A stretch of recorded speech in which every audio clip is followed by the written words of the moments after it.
Hello বন্ধুরা, good evening. কেমন আছো তোমরা সবাই? আশা করছি তোমরা খুব ভালো আছো আর আমিও ভালো আছি। আমার চ্যানেলে একটা নতুন ব্লগে তোমাদেরকে অনেক অনেক স্বাগত জানাই। দেখছি এখানে আমার ভুরুর মাঝখানে আবার একটা কি বেরিয়ে গেছে, মানে পিম্পলস বেরানোর তো কোনো কিছু আর ঠিক নেই। তো কি আর করা যাবে, আজকে না একটা দারুণ দিন, মানে বিশেষ দিন বলতে পারো। আর এই যে আমার পার্লারের সামনেটা দেখছো কি অবস্থা। আগের দিন তো গিয়েছিলাম আমার বান্ধবীর মেয়ের অন্নপ্রাশনে, আর ওখানে যাওয়ার জন্য এই যে মেকআপ করেছিলাম সেগুলো সব ছড়ানো আছে। আর এই ঘড়িটা আমি কিনেছি আমার পার্লারের জন্য। কেমন হয়েছে অবশ্যই কমেন্ট করে জানিও। তো আমার ফ্রেন্ডের জন্মদিন আজকে, আর ওকে এই প্রথম আমি সারপ্রাইজ দিতে চলেছি। তো কেকটা আমি জোম্যাটো থেকে অর্ডার করেছিলাম আর সেটাও চলে এসেছে। বাড়ি থেকে বেরোনোর সময় দেখি মা গিয়েছিল গীতা পাঠে, আর সেখান থেকে নিয়ে এসেছিলো প্রসাদ। তো আমি ওখান থেকে জাস্ট একটুখানি লুচি আর মিষ্টি খেয়ে নিলাম। এবার বেরিয়ে পড়েছি। এদিকে ভাইকে বারবার করে ফোন করছি যে এসে আমাকে নিয়ে চল, কিন্তু ওর তো কোনো পাত্তাই নেই। কেক নিয়ে এসে আমি রাস্তার সামনেই দাঁড়িয়ে আছি। আর এই দেখো আমাদের বাড়ির সামনে মাঠ, কি অন্ধকার, আর ঠান্ডার দিন বুঝতেই পারছো। আর তার পাশেই হচ্ছে কবরস্থান। আর আমি এখানে দাঁড়িয়ে দাঁড়িয়ে অপেক্ষা করছি যে কখন ভাই আসবে। তো ভাই চলে এসেছে, আমি আর ও মিলে যাচ্ছি আমার বান্ধবীর বাড়ি। আমাদের পাশেই বাড়ি। তাও ও কিন্তু কোনো আইডিয়াই নেই যে আমি ওর জন্য কি করতে চলেছি। একবার জাস্ট ফোন করে বলেছিলাম যে যাচ্ছি তোদের বাড়িতে, তুই কিন্তু নতুন একটা জামা পরিস, কিন্তু ও কিছুই করেনি। তো এসে দেখছি ম্যাডাম কিছুই করেনি, মানে নাইটি পরে চুপচাপ দাঁড়িয়ে আছে।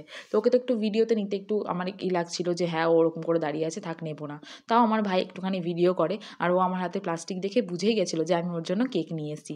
ও তো পুরো সারপ্রাইজ হয়ে গেছে, কারণ ও বলতে পারো কোনো দিনই ও কেক কাটেনি, মানে আমাদের মধ্যবিত্ত ফ্যামিলিতে যেটা হয় আর কি।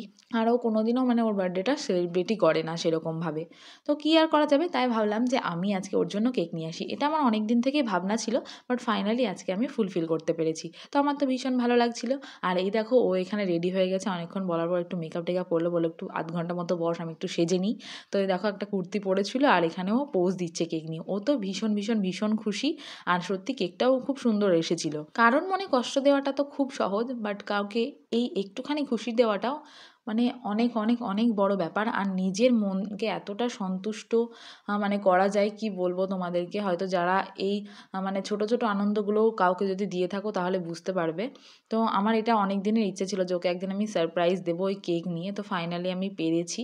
তো আমি ওর পাশে গিয়ে বসলাম যে হ্যাঁ নে চল একটু পোজ দিই আমিও তোর সাথে। ও কয়েকটা কেক নিয়ে পোজ দিয়ে দিল। তো যেমনটা বললাম ও তো ভীষণ খুশি। আর আমাদের ফ্রেন্ডশিপ কি বলবো, যখন আমার বয়স 5 বছর, আমি আর ও জাস্ট 10 থেকে 11 মাসের ছোট বড়। বাট একই, বুঝতেই পারছো। ছোট থেকে খেলা, মানে 5 বছর থেকে আমরা একসাথে। তো অনেক অনেক বছর, মানে 25 বছর তো ধরেই নাও আমরা একসাথে আছি। অনেক ঝগড়া ঝামেলা অশান্তি সব কিছুই চলে বন্ধু বান্ধবের মধ্যে। ওর এখন একটাই চিন্তা, আমার বিয়ে হয়ে গেলে, ও বিয়ের কথা শুনলে তোর চোখ ছলছল করতে শুরু করে। হ্যাঁ, তো আমার বিয়ে হয়ে গেলে ও একা হয়ে যাবে। তো সেই জন্য আমরা চাই যে আমরা যে কজন এখন আছি, তো আমরা সব যেন একসাথেই হচ্ছে বিয়ে করে যাই পরপর। এখন দেখা যাক কি হয়, ভগবানের ইচ্ছে। আর সবথেকে বড় ইচ্ছে যে না, ওর একটা ড্রিম যে না ও নিজে পায়ে দাঁড়াবে, জব করবে। তো সেটা যেন হয়ে যায় খুব তাড়াতাড়ি। তারপরে বিয়ে শাদী তো আছেই, করতেই হবে জীবনে। তো দেখো মেয়েটা কত খুশি হয়েছে, আমারও খুব ভালো লাগছিল। তো এখানে একটা স্পিচ দিচ্ছিল, এটা আমি শর্টস করে তোমাদের সঙ্গে আপলোড করব। তো এখানে তারপর সবাইকে কেক খাইয়ে দিচ্ছিল ওর ভাই, তারপরে আমার ভাই তো বলছিল ওই সিংগুলো খাবে, মানে যেগুলো খাড়া খাড়া ছিল আর কি। ওর বাড়িতে তখন ও মা ছিল না, ওর বাবা একবার এসেছিলো, মানে জেঠু একবার এসেছিলো দিয়ে চলে যায়। আর মানে বুঝতেই পারছো আমাদের হচ্ছে মধ্যবিত্ত ফ্যামিলিতে এই সবগুলো কেউ কোনো ম্যাটার করে না। জন্মদিন আবার কি সেভাবে, মানে আমাদের গ্রামের দিকে আর মধ্যবিত্ত ফ্যামিলিতে তো এগুলো অতটা সেভাবে মানে প্রায়োরিটি দেওয়া হয় না আর কি।